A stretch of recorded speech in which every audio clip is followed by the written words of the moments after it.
안녕하세요. 오늘 날씨 너무 좋네요. 강변북로 타고 지금 일요일 아침인데 교회 가는 중이고요.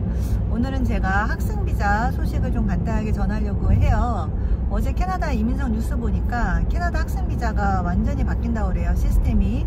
그 이유가 인도 학생들이 정말 많이 들어오거든요. 캐나다로. 인도 학생들이 많이 들어오는데 요즘에 인도 학생들이 이 학생비자를 받기 위해서 입학허서가 필요하잖아요. 이 입학허서를 위조를 한 업체를 발견을 한 거예요. 한 150명이나 이 위조 업체를 통해서 입학허서를 위조해서 학생비자를 봐서 들어와서 없어지는 거죠. 캐나다 이민국도 사람들이 학생비자를 받고 와서 자꾸 없어지는 걸 알아요. 그러다 보니까 캐나다 이민성에서 앞으로 학생비자 강화하겠다. 어떻게 강화하느냐? 캐나다 이제 학교들이 있잖아요. 학교들에서 입학허서를 발급을 했을 때 이것이 정말 그 학교에서 입학허서를 발급을 했는지를 확인을 하겠다는 거죠. 그럼 그 확인 절차를 한 번을 걸치면 비자가 좀 오래 걸리겠죠. 당장 12월 1일부터 시작한다고 그래요. 그래서 내년에 가시려는 분들 좀 비자를 빨리 신청을 하셔야지만 저희가 출국을 하는데 좀 여유있게 할 수 있을 것 같습니다. 그리고 그 기사를 보면 PGWP도 정비를 한다고 그랬어요.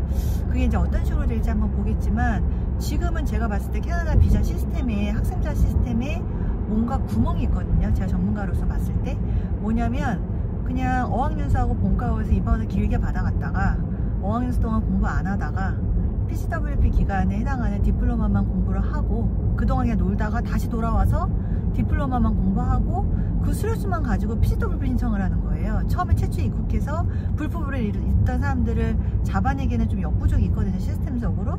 그래서 아마 그걸 좀 잡으려고 하지 않나. 그리고 지금 학생비자로 가셔가지고 공부 안 하고 매 학기 학비를 내야 되는데 이걸 돈을 안 내고 그냥 없어지는 분들이 있어요. 없으실 것 같죠? 없으시고 그냥 왜냐면 당장 돈을 내야 되는데 돈이 없으니까 돈을 안 내고 그냥 가만히 있는 거예요. 자녀 무상교육 시키시고 그런 것들이 나중에 적발을 한꺼번에 하겠다는 의지로 보여져요. 그래서 여러분들 중에 학생비자를 받아 가시려는 분들 첫 번째 내년 지금 저희가 3, 4월에 가시는 분들 많이 준비하고 있는데요. 미리 준비하실 거라고 말씀을 드리고 있고요. 12월 1일 전에 비자 접수를 하시라고. 왜냐면 이 학생비자가 갑자기 이렇게 바뀌게 되면 뭔가 시스템이 다 바뀌게 되면서 좀 오래 걸리는 측면이 있어요. 비자가, 캐나다 비자가요. 그래서 미리 하실 것을 추천을 해드리고요. 그리고 PGWP라던가 또 학생비자의 어떤 시스템의 변화가 있기 때문에 이 소식은 저희가 또 12월 1일 이후에 시행된다고 했으니까 또 자세하게 전달해 드리도록 하겠습니다. 그러면은 간단하게 오늘은 캐나다 학생비자 받는 방법에 대해서 한번 안내를 해드릴게요. 자, 캐나다 학생비자를 받으려면 일단 첫 번째 여권이 필요해요. 여권이 얼마나 오래 남아있는지를 확인을 하시고 내 체류 기간보다 길게 남아있는 여권을 소지해야 됩니다. 첫 번째. 이 여권이 짧으면 여권을 갱신을 하시고 비자 접수를 하셔야 돼요. 첫 번째 그렇고요. 두 번째, 입학 허가서라는 게 필요해요. Letter of Acceptance.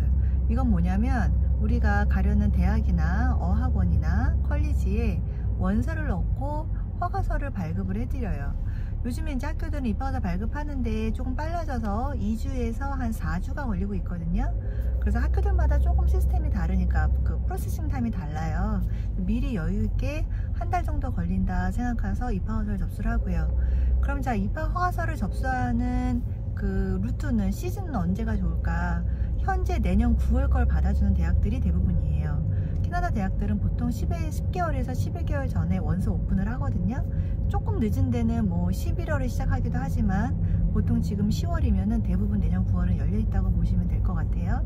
험버라던가 조지 브라운 컬리지는 11월에 시작한다고 그 노티스 메일이 왔더라고요.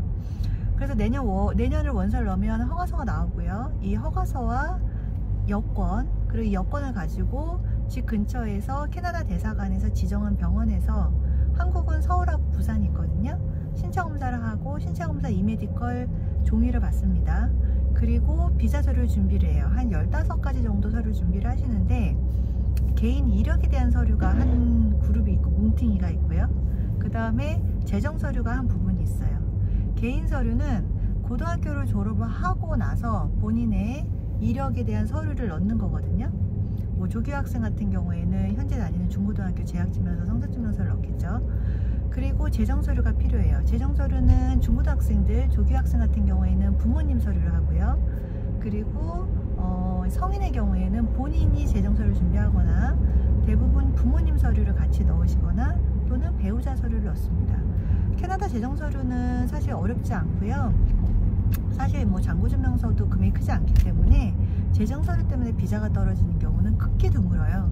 캐나다 학생비자 떨어지는 경우에는 학업계획서 때문에 떨어지는 경우가 일부 있을 수 있어요. 내가 공부한 이력, 현재까지 살아온 이력에서 정말 너무 동떨어진 학업을 하시게 되면 이 공부를 하고 한국에 돌아올 뭔가 클루, 실마리가 보이지 않기 때문에 캐나다 비자가 떨어지는 경우가 있을 수 있거든요. 그래서 학업계획서를 잘 써야 되는데 저희는 이 학업계획서를 저희 유학트리에서 워낙에 많은 수천 가지 초안이 있잖아요. 그 샘플링이 있기 때문에 제가 학업계획서를 잘 초안을 잡아서 써드리고 있습니다. 본인 쓰지 않으셔도 돼요. 자, 이렇게 해서 비자를 접수를 하면 한 이틀 정도, 하루 이틀 정도의 지문을 받으라는 핑거프린트 지문을 하라는 레터가 나옵니다. 저희가 그거를 보내드리고 가까운 지문센터에 가서 지문 검사를 하시면 그때로부터 요즘에는 한 열흘에서 20일이면 비자가 이상이 없으면 나오고 있고요. 일부 고객들의 경우에는 그냥 영사에 보면은 뭐 운이죠. 뭐 한 달이 좀 넘어서 나오는 경우도 있어요. 그러니까 여유 있게 본인이 나가시려는 시점에서 1년 전에 캐나다 유학은 준비하시는 게 가장 좋을 것 같아요. 비자가 나오면 미리 항공권도 저렴하게 구할 수 있고 미리 숙박도 저렴하게 구할 수 있고 또 자녀를 동반하는 경우에 미리 캠프 같은 경우도 저렴하게 확정을 할 수가 있습니다. 그래서 내년 한 여름에 가시는 분들, 내년 봄에를 가시는 분들 저희 유학트리 연락 주시면 제가 친절하게 상담해 드릴게요. 오늘 하루도 즐거운 일요일 되세요. 감사합니다.